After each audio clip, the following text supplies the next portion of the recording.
Alright guys, nantikan promosi daripada kami. Beli satu percuma satu, beli dua percuma tiga. Okay guys, grow je. Hai, Assalamualaikum warahmatullahi wabarakatuh.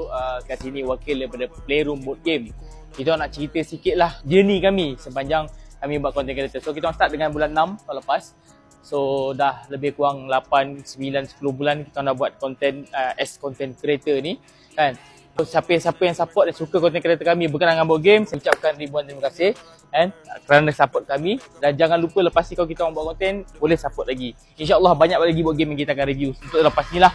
Tapi nak cerita sikit, so akhirnya selepas 10 bulan kita buat content, akhirnya ada satu designer board game lah datang untuk kami review board game dia.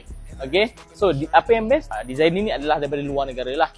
Contact kami, dia DM kami dekat TikTok and then dia minta kami review dia punya board game. So 2 minggu lepas kami ambil dekat KLIA lah. Barang dia dah sampai dah dekat kita orang, dekat tangan kita orang. Okay, kejap saya ambil.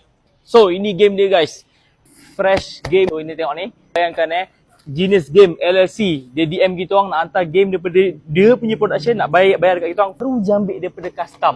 So kita orang tak buat unboxing lagi. Next video kita akan buat unboxing. Tapi korang bayangkanlah, designer daripada luar contact kami as local punya content creator lah untuk kami review board game ni. So bagi kami ni adalah satu pencapaian yang membanggakan lah untuk kami.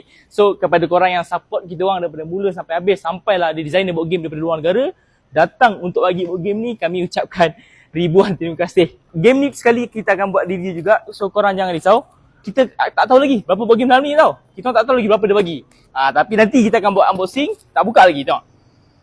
Kita akan unboxing. Tengok berapa banyak game yang ada dalam ni. Alright. And yeah, nantikan kami punya review. Thank you.